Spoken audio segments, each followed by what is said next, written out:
Black Power, y'all. Good morning.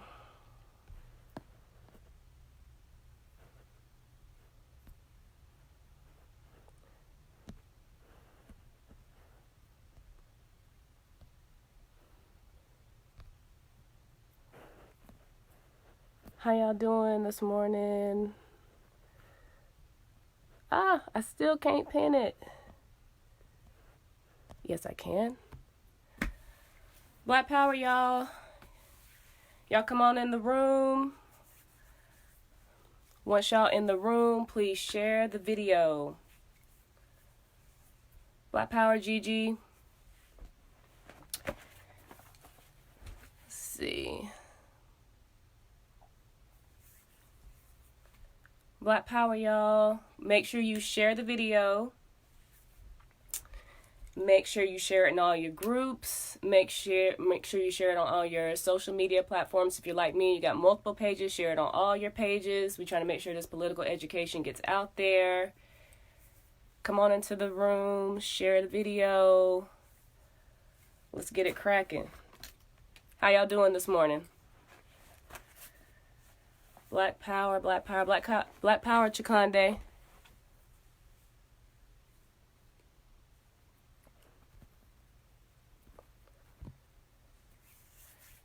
All right, y'all. We're going to give it a minute.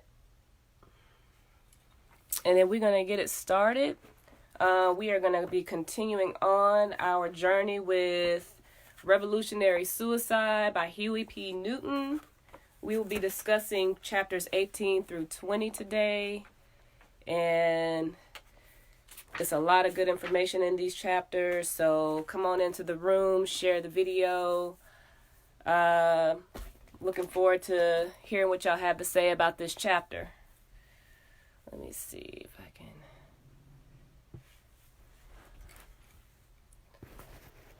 get this just a little more. All right, y'all. We're going to go ahead and get started. Again, make sure you share the video in all the groups that you're in, on all your social media pages. If you can share it on other social media platforms, share it there. We really want to get this political education out there to the community so we can apply it to our liberation. So looking forward to going through this with y'all today. Invite somebody that's never watched our book club, Black Power, Quayshawn. Invite somebody who's never watched the book club to watch this morning, because you'd be surprised how many people just don't know this type of information is being put out there. So if you know somebody that really likes to read and who's interested in learning more about the revolution, invite them to watch this morning with you. You can send them the link. Black Power, Kimya. And yeah, we can, we can get people to come in that can lend all types of talents to the book club and to Black Hammer. So yeah, Black Power.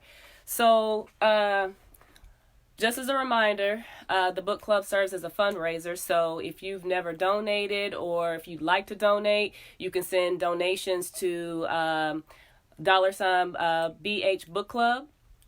You can send donations there on CashApp. The link should be pinned where it'll show you where you can donate to the GoFundMe, which is www.gofundme.com/blackhammer.org.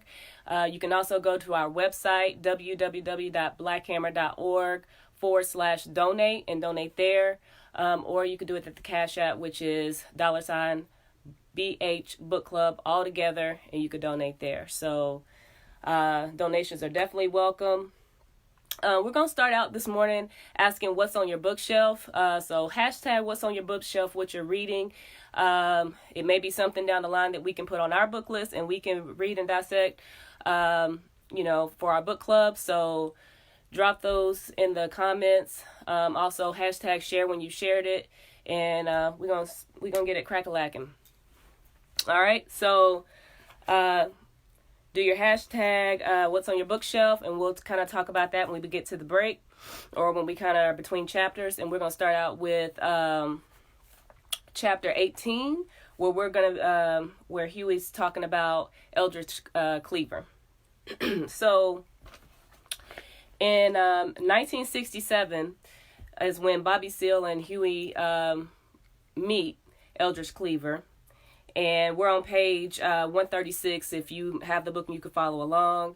Also, the PDF, if somebody can post the PDF in the comment just in case somebody needs it or if somebody wants to get the PDF where they can follow along, let us know. We'll make sure that we get that for you.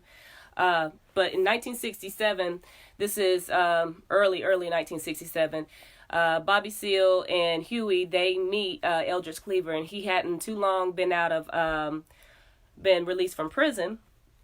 And Bobby Seale was already aware of who Eldridge Cleaver was, and I believe Huey was as well. They wanted to meet him because they had heard about, I guess, his case. They also had heard about the work that he had done for the community, and they were interested in organizing with him.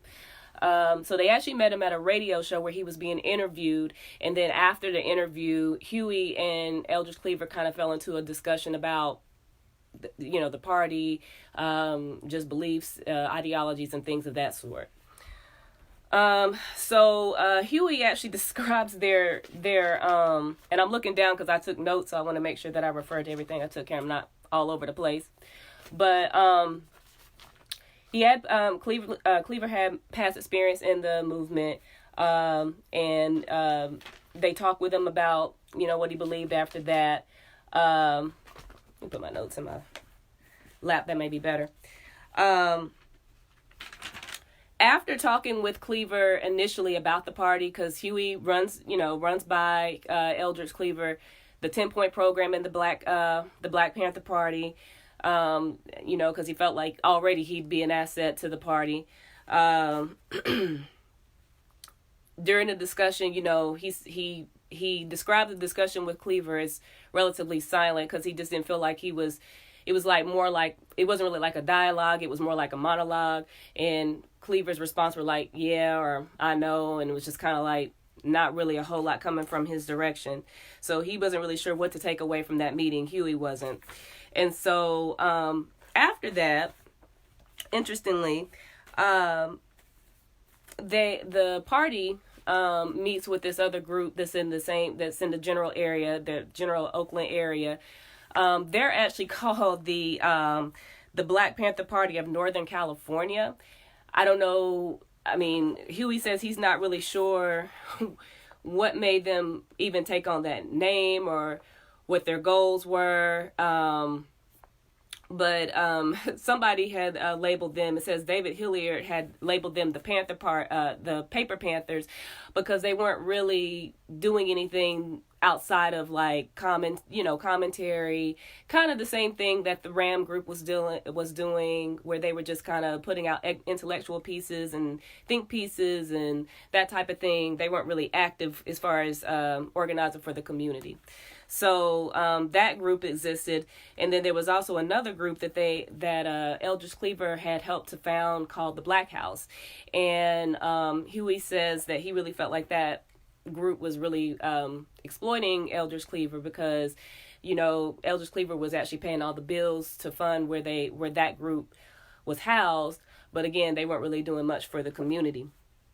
And so, anyway, those groups came together to organize a memorial service not a memorial service, but a kind of an honorary memorial for Malcolm X, because this is around the 2-year anniversary of his assassination. And so those groups came together. They organized that, and the Black Panthers, Huey and Bobby Seale, and their group, just so we're clear who we're talking about, they were asked and agreed to offering security for Betty Shabazz, who was the widow of Malcolm X. And there was concern that she might be assassinated. And so that was an important component of this event that they were having, or that they were hosting. So anyway, they banded together, they organized this, the Panthers agree, and really wouldn't have it any other way of offering security for Betty Shabazz, and they come together and they do that.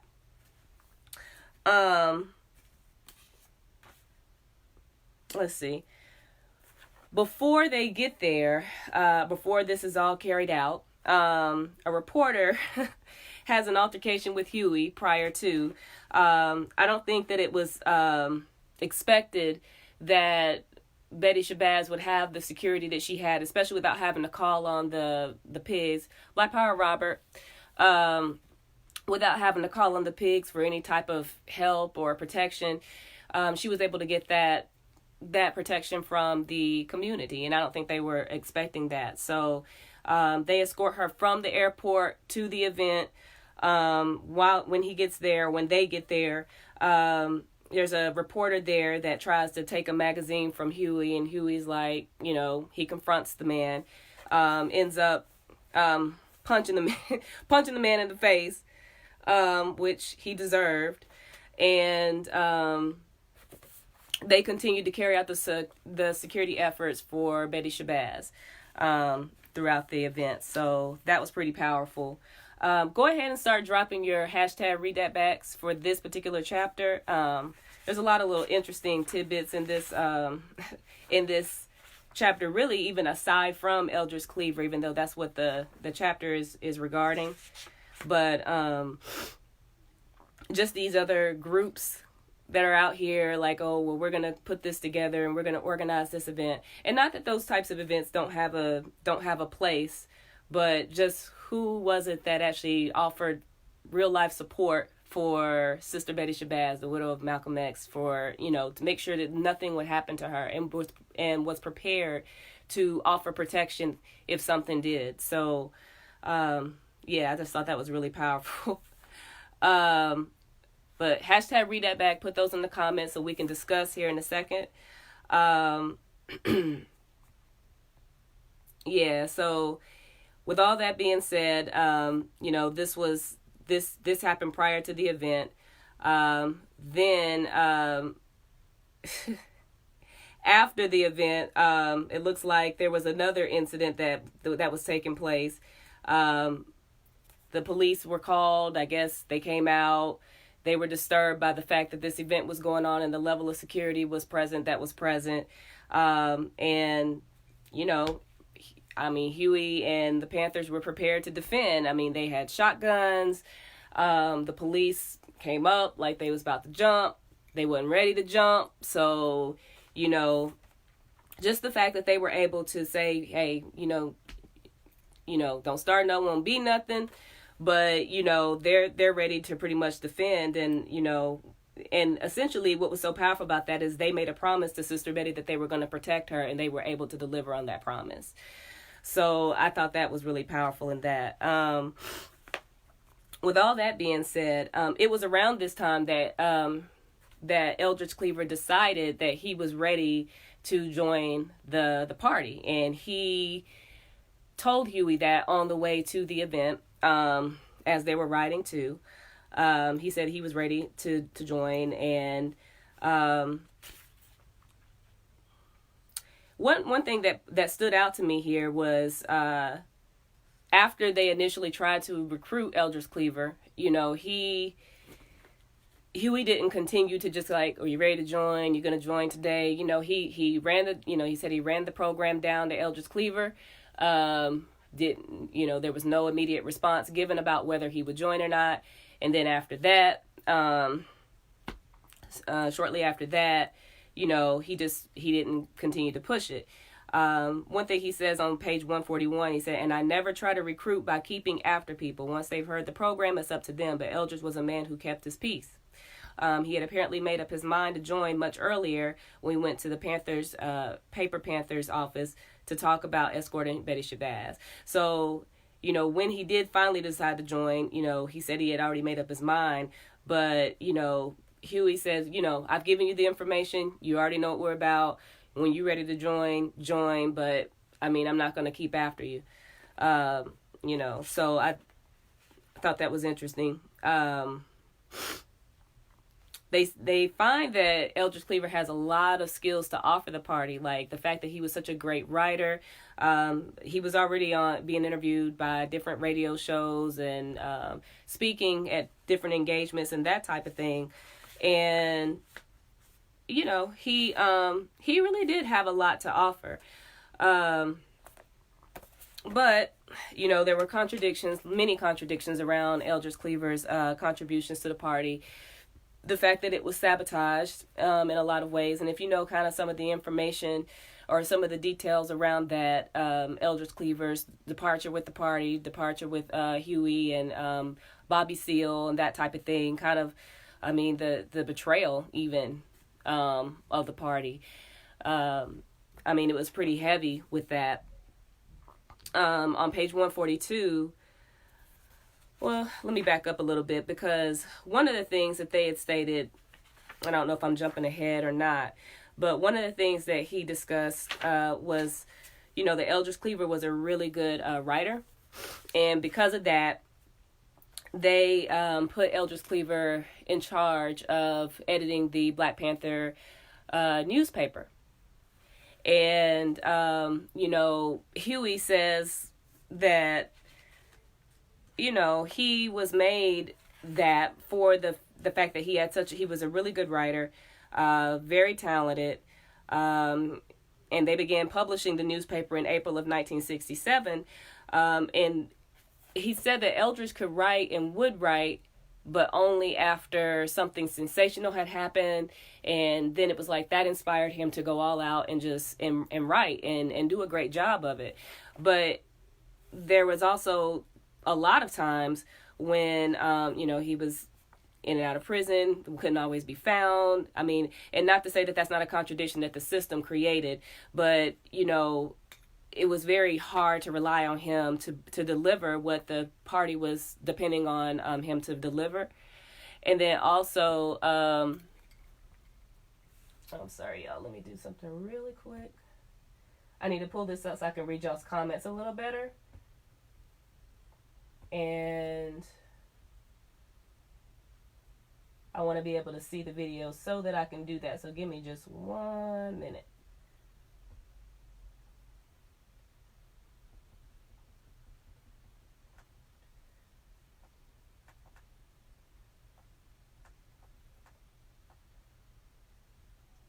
Sorry, y'all. I'm trying to pull up the video on my laptop. I forgot to do that when we first started. All right. Yeah, so hopefully I'll be able to see y'all's comments better. But he wasn't always able to deliver, and so the paper suffered as a result of that. He also refused to carry out certain programs of the party, talking to the youth as far as what the party's about, what we do. He refused to do that. He was just pretty much just non-cooperative as far as really just didn't unite or disunited with the party's ability to carry out the programs that the party sought to carry out in the community, which makes you think okay, so what really was his desire, his motive to join. But on page 142, Huey says I see now that Eldridge was not dedicated to helping Black people, but was in search of a strong manhood symbol. This was a common misconception at the time, that the party was searching for badges of masculinity. In fact, the reverse is true. The party acted as it did because we were men. Many failed to perceive the difference. As for Eldridge, at the stage of his life, he was probing for his own manhood. The party's uniforms, the guns, the street action, all added up to an image of strength. And so he left the organization for Afro-American unity and the Paper Panthers to join in late spring of 1967. And then there were some other things. Might read that back. I'm going to go over here in just a second because I think it's, I think it sums up the fact that they started that this chapter off with that. I think is really relevant. On page 143, it says that he never taught one class or attempted to organize any programs. He was always talking on radio and television before all sorts of groups that seemed more glamorous and exciting to him.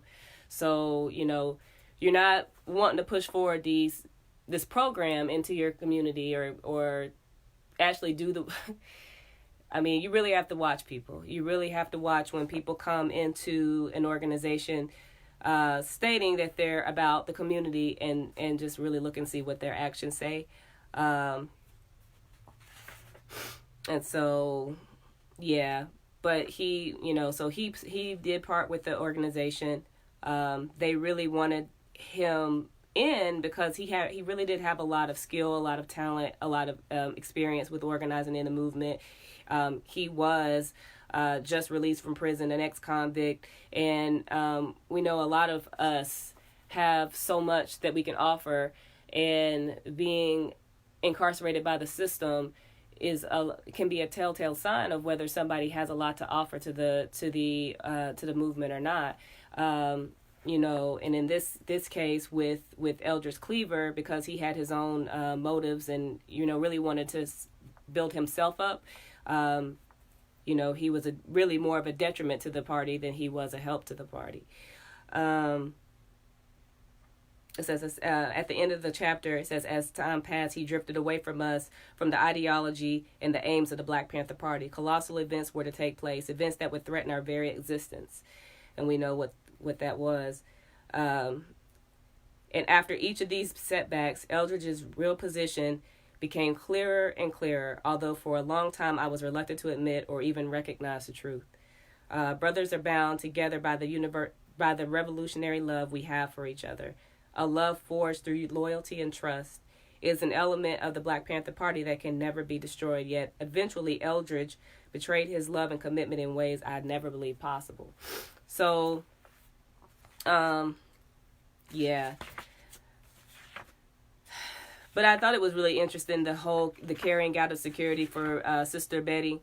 And, even though we were talking, this chapter is aimed at understanding Eldridge's contribution to the Black Panther Party and kind of alludes to how he ended. It doesn't really go into detail about all the betrayal and the things that were done to the party, the infiltration and all that. It doesn't really go into detail there with this chapter. I'm sure that he will later. But I think it's good for conceptual reasons to understand why, Eldridge was sought out to begin with, and how he encountered the party, even how he entered the party, and not, you enter something or you enter a movement when you're ready to contribute, but kind of even in the circumstances that surrounded him joining, like it was apparent that the Black Panther Party was gaining attention because of the fact that they were the only group that was actually preaching and carrying out a plan of self-defense in the Black community. So, anyway, with that being said, let's get to your read that backs. Mine was on page 136. It was actually the quote that leads off the chapter, where it says, "Those who assert this kind of independence are usually wedded to the doctrine of me first and are generally wrong in the question of the relationship between the individual and the party. Although in words they profess respect for the party, in practice they put themselves first and the party second. What are these people after? They are after fame and position and want to be in the limelight. It was their dishonesty that causes them to come to grief." And that is actually from the Little Red Book by Chairman Mao. So for the chapter to lead off with that particular quotation, I feel like that, and it says so much about the sum up of Eldridge Cleaver and his relationship with the Black Panther Party. I hate to use like a cliche such as the road to hell is paved with good intentions, but even with people or individuals who come in with those good intentions, it's really critical to find out where they are, how mature, I don't even want to say just intellectually mature, but how revolutionary mature they are, because so many people come in with, as Huey was saying about manhood and why he suspects that Eldridge Cleaver came into the movement, in that, men looking for a sense of masculinity and, I can carry, and it is something so basic as, I can carry a gun. You mean I can carry a gun on my hip and I can, and this makes me feel like I can protect myself and protect my family, which for African and colonized people are looked at as threats for doing that. And so stripped of your bare basic rights to be able to defend yourself. And then here it is, a movement that is saying not only can you do that, but here's what else we can do, and here's how we can take matters into our own hands to provide for our communities and that type of thing. And when people just come in for that and that alone, but with no real desire to build up the community or to give back to the community in any way, that's a red flag that person may not be, at least not right for this movement. So let's get to your read that back and see what you guys thought. I'm really interested to see what you guys thought about. Let's see.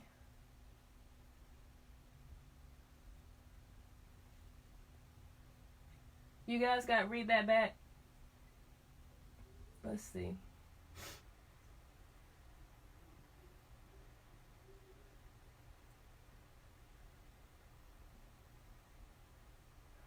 Huey really read, let's see. Kimya says, Huey really read Eldridge with that quote heading the chapter. Read that back. Yes, he did, Kimya. Yes, he did. I think that sums up everything that needed to be said right there. Shamit says, he went from the Black Panther Party to the Black Liberation Army, ended up as a conservative Republican. Imagine that. Quayshawn says her read that back was on page 135. 130. Oh, we going back. Turns out they wanted us to form a peace force for them. Who are they to ask us? Why was Eldridge hanging out with these selfish, entitled white people? Oh, actually, it kind of makes sense. Right. Oh, I know what you're talking about. You're talking about when they were talking about the white radical movement. Absolutely. It makes perfect sense. Black Power Valencia. Thanks for sharing, Robert. All right, let me scroll back down because Gigi had something. Gigi says, it's important to mention what people who are interested always ask questions, do criticism, and accept criticism, which he didn't. And I totally agree with that. Hold on. I'm trying to see what else. I'm trying to scroll down more. Okay. They should have paid a little more attention to that, because yes, he had the skills, but it can also be dangerous and problematic to create dependency on his role when they weren't sure of his motives. Right. Or even, like I said, his motives from the beginning. What was his motives? Black Power Cameron, Eldridge was a reactionary hoe. Yeah, well, he was. Because, again, you could have somebody that could write essays. I mean, he could write, but again, the paper suffered because he wouldn't deliver to the community, and he refused to even push forward any of the organization's programs. I mean, what's the point if you're not going to do anything except on your terms, or if it benefits you, then you're not about the people, and it's more of a contradiction to bring you in, even with all your skills, if you fail to want to use it unless you feel it necessary to do so, or unless you have something to gain. So that's an individualist in all sense of the word. Thank y'all for sharing. And Cameron said, and he was a rapist. So yeah. Anytime you're going to wreak any type of havoc towards your own community, that's a criticism. That's a huge criticism. And while I can't say whether he did any of that or not, I know that if you are going to harm African children, African women, or African men, you are an enemy to the people. You are an enemy to the people if you're going to do that.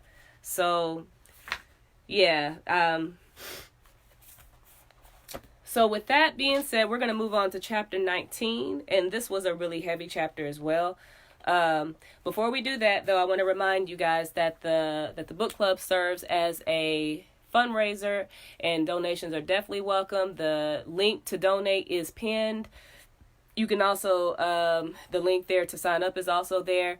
So BH Book Club is the CashApp handle if you want to donate there. You can also donate on the Black Hammer website, www.blackhammer.org/donate, or you can go to the GoFundMe and donate there, which is www.gofundme.com/blackhammer.org. I got those memorized now. So, and with all that, if you're just getting on, make sure you share to all your groups, share to all your platforms. If you got 17 accounts like I do, share to all of them. All of them. You never know who's looking on one account. You know how Facebook algorithms are. So just share to everything. And hashtag share when you shared it. So chapter 19, y'all, was about this 22-year-old brother. His name was Denzel Dowell.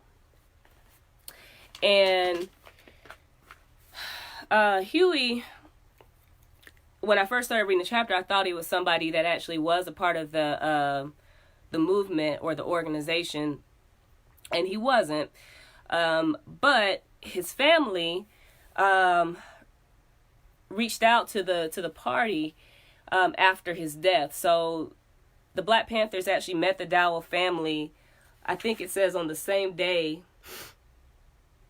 They reached out to them pretty much on the same day as his murder by the Contra Costa County Sheriff's Department. And I wanted to start out because the community that we're talking about is North Richmond, and on page 145, this is a North Richmond. I mean, this is an all-black community. It has 9,000 residents, or had 9,000 residents. And the way it came into existence was during the Second Imperialist War. There was work to be done around the shipyards and things of that nature. So Africans moved there from the South because they were looking for work. And there really wasn't a lot of work they could find in the South. Same reasons why a lot of Africans moved up north, or to the northern part of the United States. And during the time that work was offered in this area, it was temporary housing, temporary, resources available for the Africans that moved there. But they had they had moved there from the South to work. And after the work was done, the establishment was basically like, okay, you ain't gotta, basically get the hell out. We don't want y'all here anymore. The work is done. Y'all go back to where, from where you came from, and, peace, You ain't got to go home, but you got to get the hell out of here. That was the adage I was looking for. And so, but that's just kind of like some background about the neighborhood or the community that we're talking about. And the establishment actually gerrymandered the area, to make it impossible. As a result, they wanted these people to go home. They couldn't go home. They didn't have anything to go back home to. So the system, the government, local government made it impossible for these people to get any type of resources. So they gerrymandered the area so that they would be out, which even if it was, it wouldn't have mattered, because legal and, what's going to happen doesn't necessarily go hand in hand. But they basically gerrymandered the area so that the people wouldn't be eligible for any type of resources in the county, and public assistance, that type of thing. And I mean, that's criminal in and of itself. It says on one side of the community, a large garbage dump filled with rats. Another standard oil refineries pour out their waste and fumes on the community. Some days it's hard to draw a breath without choking and coughing. The industrial needs of the area are obviously more important than the human needs of the people. And how many communities do we know throughout the U.S. that operate that way, where it's a predominantly or all black community, and you're living right behind a dump, or you're living right behind a plant that's dumping all kinds of waste into our communities, and all the cancers and chronic kidney disease and all the other diseases that run rampant in our neighborhoods aren't linked to living in the poor environmental areas that we're forced to live in, because we can't afford to live anywhere else. And so the other thing that I also find as a commonality is the railroad tracks and the way that they section off certain parts of the city. And so it says no more than 2 or 3 streets lead into North Richmond, and each of these has a number of railroad tracks crossing it. This makes it difficult for the people to get out when emergency situations arise. And I my hometown is Scottsboro, Alabama. And most of the black people in Scottsboro, not all, but a good bit, live on a section called the Hill. Okay? Shout out. So they are all sectioned off behind the railroad tracks. So if anybody needed to go to the hospital, the ambulances had no way but to get up there and to get off. Fire trucks had no, and if there was a train coming across, there was no bypass, there was no way to go around it. So I've noticed that in a lot of cities or a lot of towns where there's a black community, then that usually is cut off or shut off through a railing system where they're isolated from the rest of the city if they should need anything. And there's no way to go any back streets to get around it, because you're gonna still run into the same railroad system. Either that, or you're gonna drive so far out that you're away from everything by the time you do reach a highway that you wouldn't be able to access anything any quicker. So that was just something that I recognized. Go ahead and drop your hashtag read that backs, because I really want to go into that. I don't know if y'all had any what's on your bookshelf. Anybody had anything that they were reading that they wanted us to look into, maybe add into our reading list. But if you do, drop that too. Something else that I found interesting was that half the population was under 19 years of age. And, if half the population, so they were saying that there were like 9,000 inhabitants. So that's somewhere between 4,000 and 5,000 people were under the age of 19. And Huey is saying that most of the youth that graduated were essentially illiterate, and basically had no chance to go anywhere in the community to get a real job or get a job where they could sustain themselves because of that fact, or because they were already marginalized from reaching any type of resources that could help them get out of that situation. So this is just the background of where this family is from. The family of Denzel Dowell was from. And so he was murdered on April 1st, 1967. And, of course, the pigs were saying it was justifiable homicide because he was running from a stolen car, and they had identified the car, and he got out and he ran, and so they shot and killed him, and they said it was justifiable. Yeah, so he was only 22. The party actually meets with Denzel's family, and then also Mark Comfort, who's not a Black Panther, but he was he had done some organizing for the Black community, and worked with the party some. So they're going to carry out their own investigation. The party decides they're going to carry out their own investigation because, of course, what do you think the pigs found? Of course, it was justifiable. They found it was legal to kill him in cold blood, and they had a reason to do it because he was running. So, they had a reason to do it, as always. But they began their investigation on page 147 when the pigs were carrying out their investigation. And, of course, they come up with a totally different findings than the police do. And then what they do with those findings is what I really wanted to get to. So So I wanted to read that back, but I wanted to let me go over what they were talking about in their findings. So it says, we read the police report. They rejected their police report. As they're going around collecting information, of course, they're, making sure that the community knows that they're trying to get to the bottom of what happened. Also trying to let people know they have a right to defend themselves. They visited the spot where the brother was killed, and they checked all the details with that. And the things that they even came up with, like the fact that, where he was running from should have been saturated with oil because it's an old oil. What was it? It was it was somewhere that he was running that if he was running like they said they were, his shoes would have had oil all over it. Just things that didn't make sense in the police report. They refuted, and with, it was reasonable as to why they were refuting it. And then they point out, like on page 148, and this is my read that back. He said the same thing happened to little Bobby Hutton, to Fred Hampton and Mark Clark in Chicago, to the students in the Orangeburg and the Jackson State massacres in the South.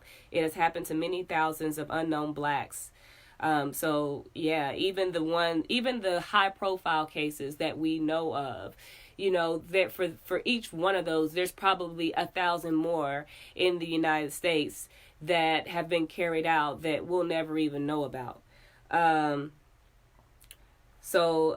It has happened to thousands of unknown blacks throughout the history of this country, poor and powerless victims whose families were too terrorized or weak to cry out against their oppressors. The police murder us outright and call it justifiable homicide. They always cook up a story, but simple investigation will expose their lies. And this is why we must disarm and control the police in our communities if we want to survive. So that was my read that back.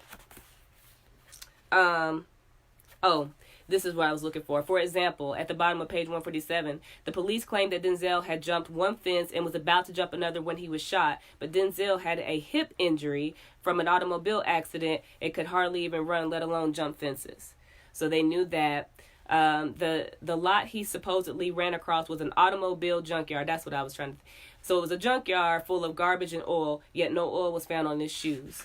The police said he had bled through death after being shot, but no pool of blood was noted. So yeah, if he was shot, then there was somewhere he had to be where he would have bled out, but you can't find this anywhere. So yeah. We also learned that Denzel's brother and friends had found him lying all alone. After shooting him, the police had made no effort to summon medical aid or to save his life. All this was particularly significant and disturbing in light of the fact that Denzel was known to police, and they had threatened to get him on a number of occasions. In the dark, far from witnesses, they carried out their murderous treachery. All right, y'all. So let me see what y'all had to say about this. I know we're still pretty early on in the chapter, and I want to get through some of the other notes.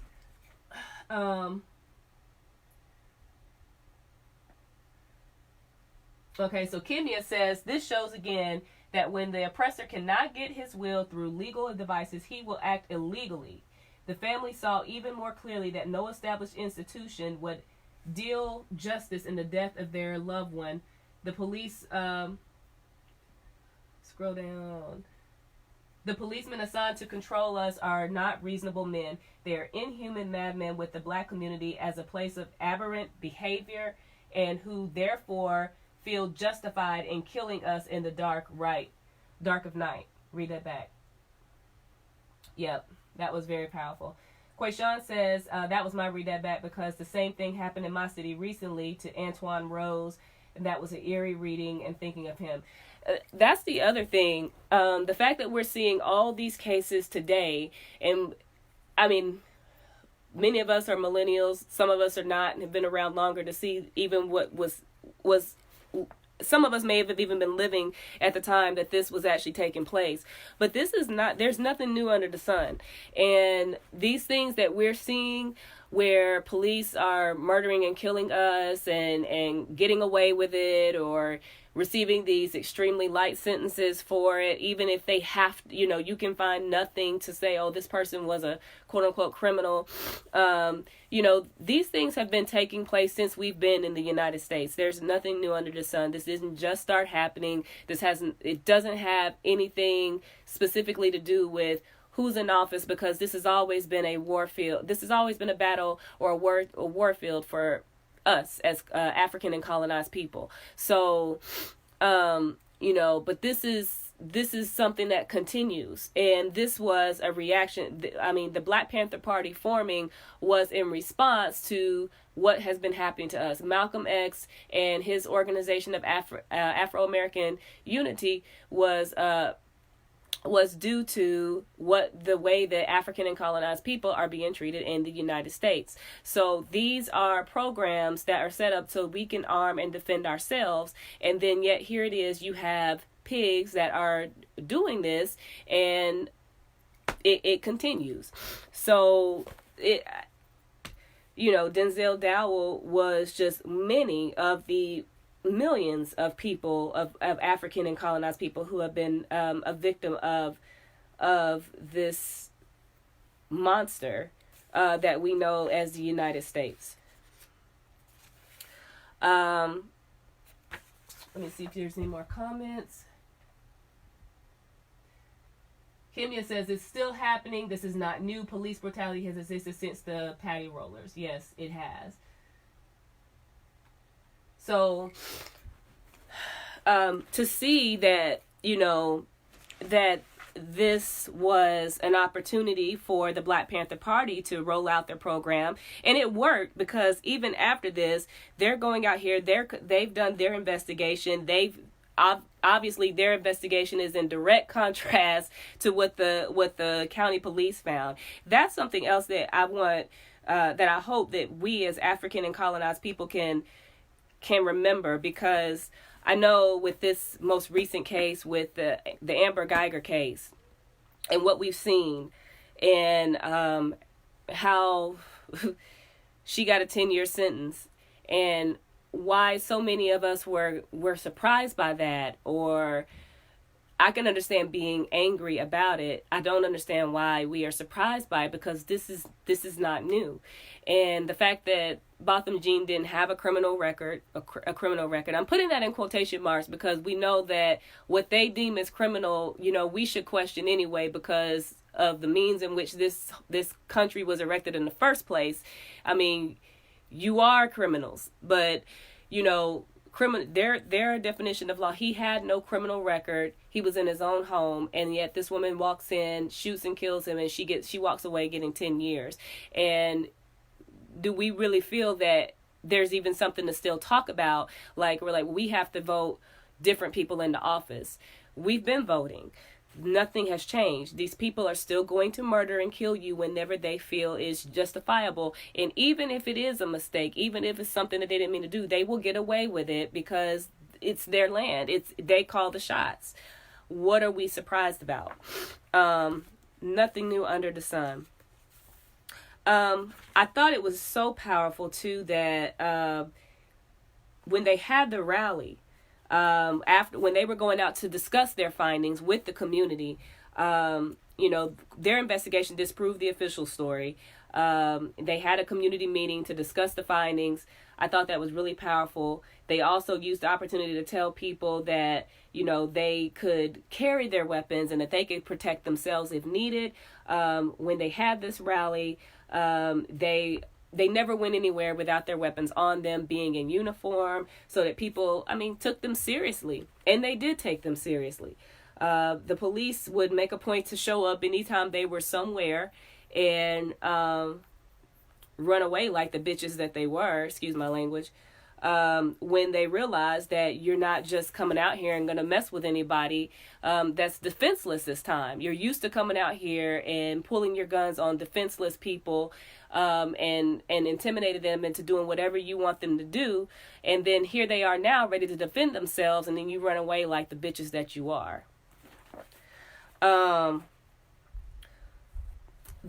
not only did they do that, they also explain this to the community, like why they're carrying weapons. So not just seeing people with weapons and assuming this is why they're doing it. They're explaining to people we have a right to bear arms according to the Constitution. And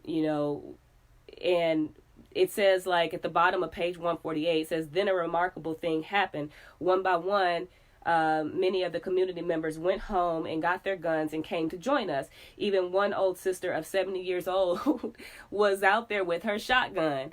I know my great-grandmother had a shotgun, and I know she wasn't afraid to use it.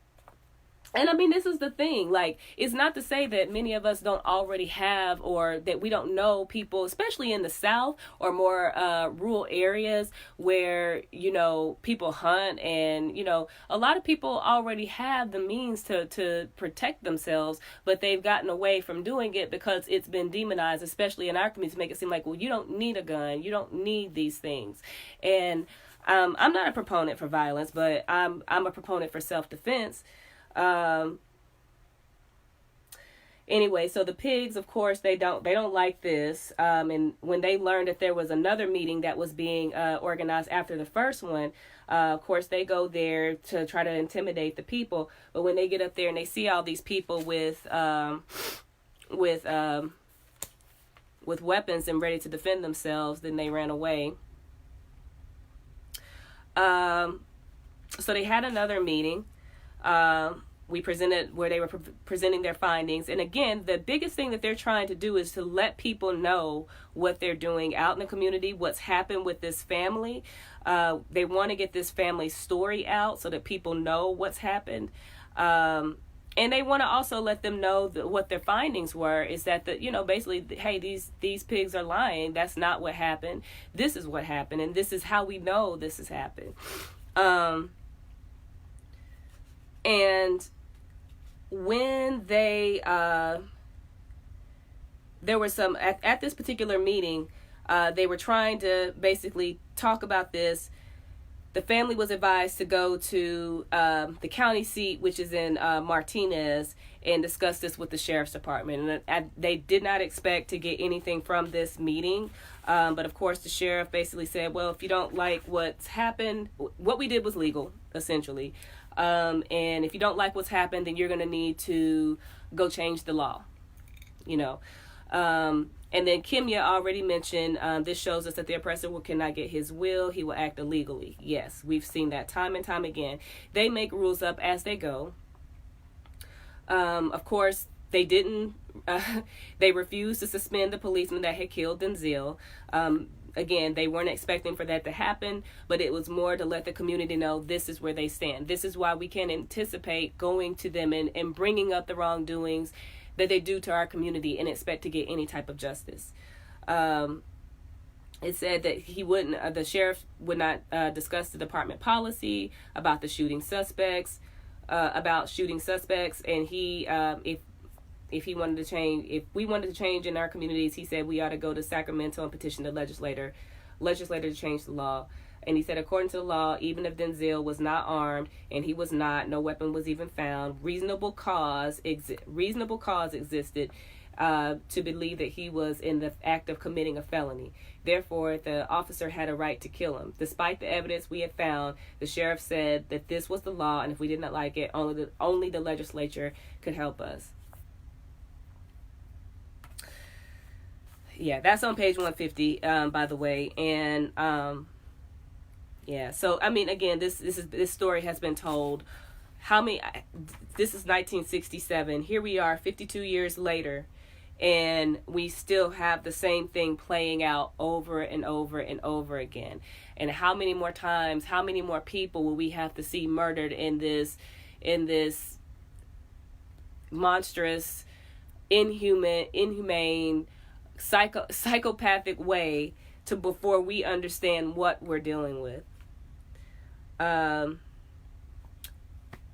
The bottom of page 150, no official investigation was ever held in the actual death of Denzel. And of course, they feel like because we really have no real power, why are we going to investigate something like that? We did what we did, and that's the end of it. What are you niggers really going to do about it? Essentially, that's what they're telling us. I mean, it was just, and then even then they're saying it was the same old story. So they're used to seeing this carried out over and over again. So it's nothing new under the sun. So we've already talked about them going to the county seat. At the bottom of page 152, on the last page of the chapter, at the very end, one thing that stood out to me on this page: people showed respect for the party not only by wanting to read about Denzel Dowell, but also by wanting to learn more about us. This had always been our aim, to arouse the interest in the case and in the party. Then we can go on to explain the necessity for armed self-defense, the idea that was not hard to put across since the people knew the problems and had been looking for solutions. The Denzel Dowell case was critical to the development of the Black Panther Party. It led us to our first national exposure, and it also helped us to launch our paper, which was in a way interpreting events to the community from the Black perspective. So some of the chapters, I don't know if you guys have caught on, but some of the chapters kind of overlap. So the fact that, this was around the time that they released their first issue of the Black Panther newspaper. And again, they were trying to help the family tell their story, but also use that because you're not going to get this brother back. We know what's happening. This family is only the 11th family this has happened to since, we've been brought here and forced to be here against our will. We want to help this family get this story out so people know, because there was no publicity around this case. So I thought that was powerful, in that this was something that they were using to push this story, but also using a way to get the party out there so that it can do.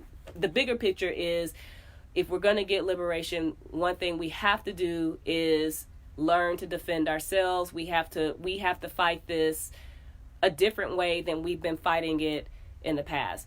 Something's not working. You have to do something different.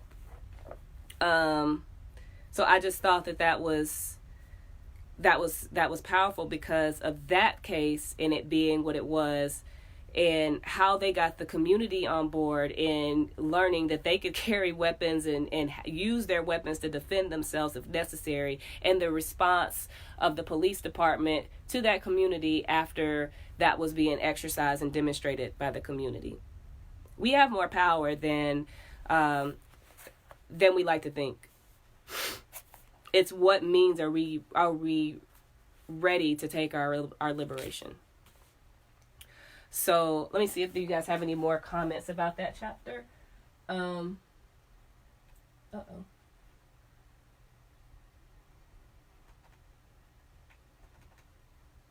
Okay, so Black Power Kina. I hope I'm saying your name right. Stephanie Mitchell, when the oppressor cannot get his will, yes, he will act illegally. Absolutely. All right, y'all. So we're going to move on to the last chapter that we read, which is chapter 20, and the Sacramento and the Panther Bill. And in this, they're basically discussing this is an interesting chapter because they're basically discussing. They were invited on a radio show to speak about the program and the Black Panther Party and what they've been doing, because they're basically getting lots of attention since they're out there in the community and people are learning who the Black Panthers are. And so they get invited to appear on a radio show in Oakland, where people are able to call in and ask them questions about the Black Panther Party and things like that. And of course, everybody that calls in is not in alignment or in agreement with what the Black Panther Party is about. Well, one of the callers was some prick named Donald Mulford. Donald Mulford. And he was a Republican state assemblyman from Piedmont, which is a white, wealthy area in suburb of Oakland. And it's on page 154, it reads that Mulford was so close to Oakland's power structure that his call could only mean he saw political profit in attacking the Black Panthers. He told us that he had planned to introduce a bill into the state legislature to make it illegal for us to patrol with our weapons. It was a bill. He said, that would get the Black Panthers. Mulford's call was a logical response of the system. We know how the system operated. If we use the laws in our own interest and against theirs, then the power structure would simply change the laws. Mulford was more than willing to be the agent of change. So that's where this all stemmed from. Was the law they were trying to press to get to disarm the Black Panthers in the Black community, and it was something in that I was reading. It made me think of something else I wanted to talk about. Get your read that backs ready. If you have them for this chapter, go ahead and drop them in the comment section, and we'll discuss them. That actually may have been my read that back. No, it's not. It's not. But that was an important part because, we wanted to know where this bill was coming from. And this is kind of foreshadowing what's going to happen later, with the infiltrating. Basically, things are getting turned up, more. Before, the Black Panthers weren't seen as so much as a threat, and now they were looked at or perceived as a threat. So immediately after this, the law is starting to be pushed. The newspapers are talking about the Panther Bill, what they're calling the Panther Bill, where they're trying to disarm the Black Panthers or any Black or radical group that carries weapons. They want to make it illegal for them to be able to patrol their communities. They want to continue to terrorize the communities on their. They want to be able to terrorize the communities without fear of any type of reprisal from the community to defend themselves. Go figure. One of the other things I wanted to talk about was when they were on the radio show, what kept coming up was point 7 of the What We Want, What We Believe of their 10-point program. Point 7, it was about the end of police brutality and the end of murdering Black people. And that was something that seemed to be the most confrontational that people that were calling in had with it. I mean, people were fine, I guess, as long as you can walk around and look scary. It's another thing if you're actually talking about using the weapons or actually using them against something that's terrorizing your community. I mean, really, go figure. And they use that to when people called them on that to explain why it was necessary to arm themselves against this type of terrorism, and that's war that's been declared out against us. Let's see. So we talked about Donald Mulford and where the law came from. So my read that back was on page 155. Where it says the legislature will probably tell them to go to the governor and the governor will point to Washington. So this is if, after they've already gone to the sheriff's like, oh, well, you need to go here.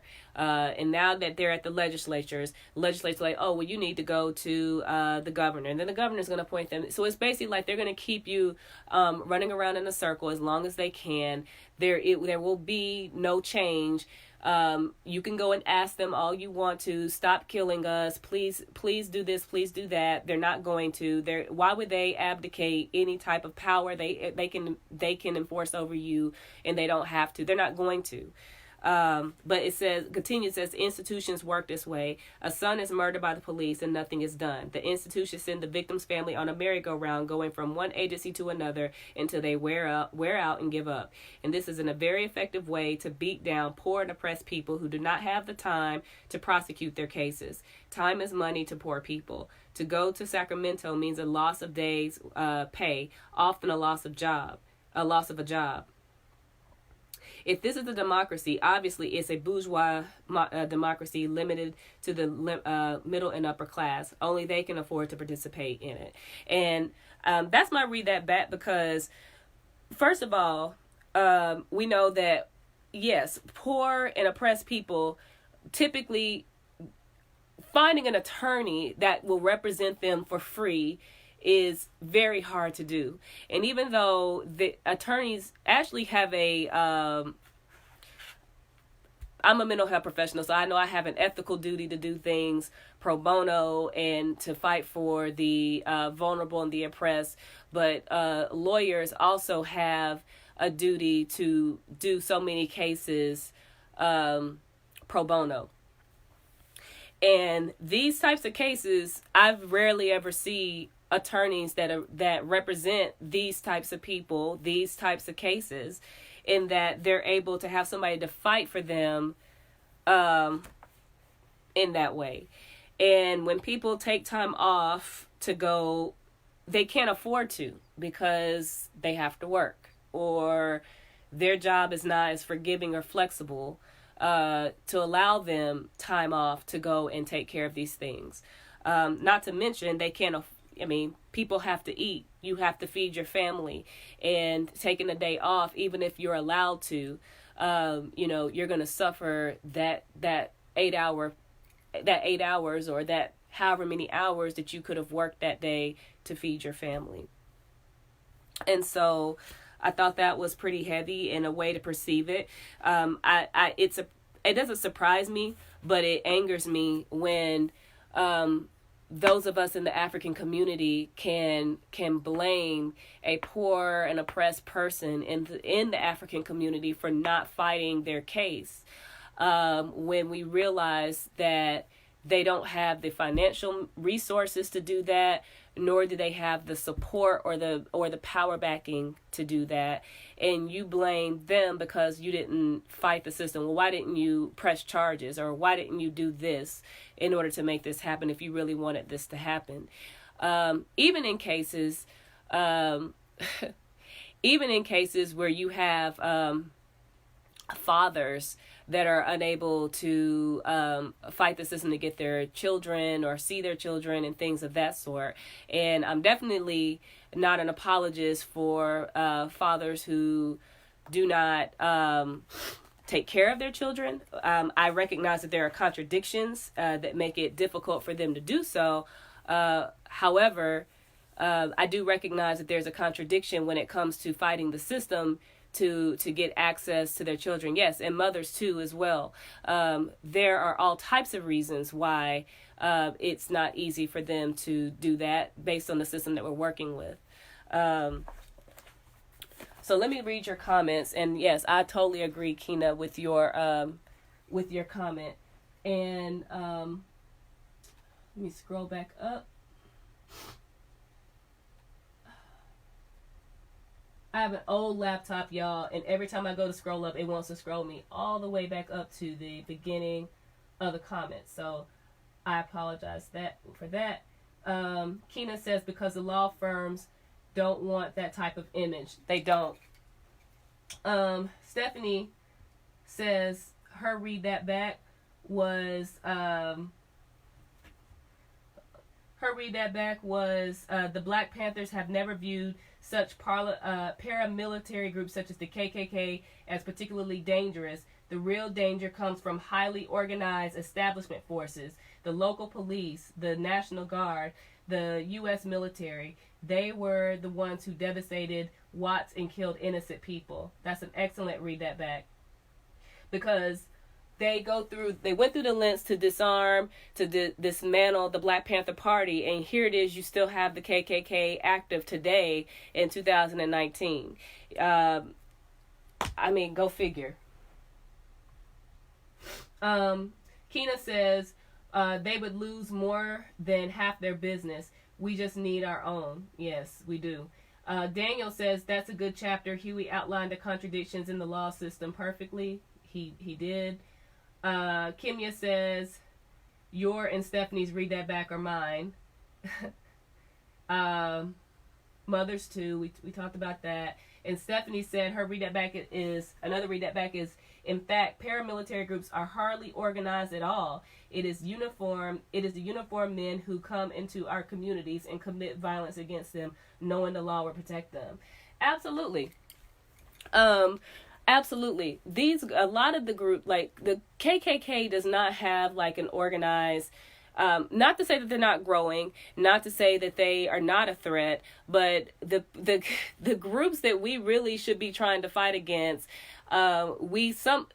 as a whole, I think the Black community and the colonized community put some level of trust into into them, and feel that they're always going to err on the side of righteousness, or they're going to protect, and they have to do this because the law says they have to do this. They don't have to do anything. Again, we just talked about how they make up things as they go. They change laws to their backing. There's a local jurisdiction everywhere you go. In every county and every township has their own jurisdiction. So what might be the law over here may be totally different over here, even from one town over to the next. And so you have to understand, when you're dealing with that type of system in the first place, what they're always going to err on the side of is white power, or at the end of the day. So if this is a Black group who is organized and is about self-determination, that is a threat to the white power structure, and they will seek to dismantle it. Especially when we're talking about self-defense. They don't want you being able to defend yourselves. They want you powerless. They want you able to shoot without being feared that they will be shot back at. Okay? So that's what they want from you. I think that, okay, so they talked about that. They basically did make plans to go to Sacramento. Huey decides, for strategic reasons, that he's going to stay behind in case somebody gets arrested. They want them to go down there. They want them to follow the law, stay within the law, so that they don't get arrested. All the weapons that were were legally carried. And they had plans to go there to speak out against the Mulford bill, which is the bill where they're trying to disarm the party. Also, they used it to say what was going on with the Dowell family, how this happened, and kind of as an example of why we should be defending ourselves. So this was a perfect opportunity to do that. Of course, dozens of reporters and photographers were there waiting to see what was going to be carried out. The plan was for them to go inside the building to speak about it, but they were refused. It was refused to allow them to go in. They said they weren't allowed to go in because of their weapons. But there was no such law saying such, and they challenged them on that. But the pigs, of course, said, we're still not going to allow you to come in here. We don't care if there's no law, because we don't have to follow the law, essentially. But they were prepared to speak out on the steps of the Capitol if they didn't get in. So Huey stays behind and is waiting for this to see what's going to spark. And I'm going to read the speech really quickly on page 156 into 157. And then basically we'll see how it all carried out. But it says this was the plan, and this is what they wanted to get out to the community, to understand where the Black Panther Party stood and their sentiments on self-defense. It says the Black Panther Party for self-defense calls upon the American people in general and Black people in particular to take careful note of the racist California legislature now considering legislation aimed at keeping Black people disarmed and powerless, while racist police agencies throughout the country intensify the terror, brutality, murder, and repression of Black people. At the same time that the American government is waging a racist war of genocide in Vietnam and the concentration camps of which Japanese Americans were interned during World War II are being renovated and expanded. Since America has historically reserved its most barbaric treatment for non-white people, we are forced to conclude that these concentration camps are being prepared for Black people who are determined to gain their freedom by any means necessary. The enslavement of Black people at the founding of this country, the genocide practiced on the American Indians, and the confinement of the survivors on reservations, the savage lynchings of thousands of black men and women, the dropping of atomic bombs on Hiroshima and Nagasaki, and now the cowardly massacre in Vietnam all testify to the fact that toward people of color, the racist power structure of America has but one policy: repression, genocide, terror, and the big stick. Black people have begged, prayed, petitioned, and demonstrated, among other things, to get the racist power structure of America to right the wrongs that have historically been perpetrated against black people. All of these efforts have been answered by more repression, deceit, and hypocrisy. As the aggression of the racist American government escalates in Vietnam, the police agencies of America escalate the repression of black people throughout the ghettos of America. Vicious police dogs, cattle prods, and increased patrols have become familiar sites in black communities. City Hall turns a deaf ear to the pleas of black people for relief from this increasing terror. The Black Panther Party for Self-Defense believes that the time has come for black people to arm themselves against this terror before it's too late. The pending Mulford Act brings the hour of doom one step nearer. The people who have suffered so much for so long at the hands of a racist society must draw the line somewhere. We believe that the black communities of America must rise up as one man to halt the progression of a trend that leads inevitably to their total destruction. So this is what they plan to deliver at the Capitol. Basically they were planning to carry this out. Again, the plan was for them to act within the law. To do this, Huey was to stay behind. And then after that was actually carried out, they were still arrested they arrested Bobby for carrying a concealed weapon, even though it was legal and it wasn't even concealed. It was on his hip. But they still did it. Again, just another example that they're gonna do what they're gonna want to do. At the end of the day, some of the other brothers were charged with failing to remove the rounds from the chambers of their guns when they put the weapons in the back of the car. So, they were finding ways to arrest them. They did it. Huey was able to raise the $5,000 needed to bond them out. So there was a $50,000 bail to get them out, and they were able to raise the money. One thing I found interesting was on page 158 at the bottom. It says, looking back, I think our tactic at Sacramento was correct at that time, but was also a mistake in a way. It was the first time in our brief existence that an armed group of Black Panthers had been arrested, and it was a turning point in police perceptions. We took the arrest because we had a higher purpose. It was not until then that the police started attempting to disarm the party. So again, it's escalating, and if they weren't perceived as a threat, then they wouldn't have been targeted. You're a threat when the police are starting to fuck with you, because we need to handle these people.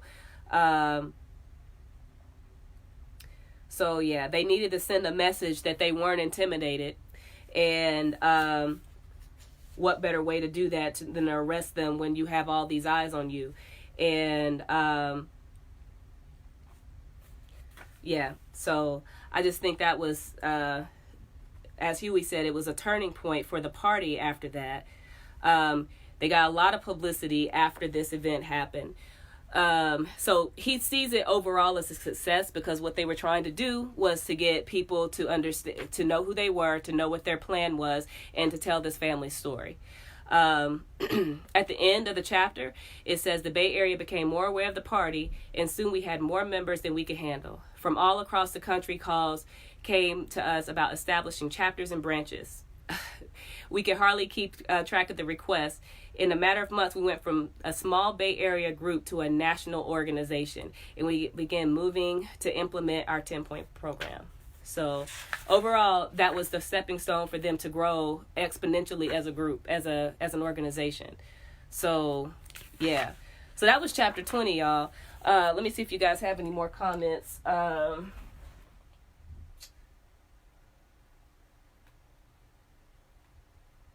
We got... So yeah, that was heavy. So next, when we go, as we go further on, we're going to go into chapter 21, which is actually going to end part 3 of the book.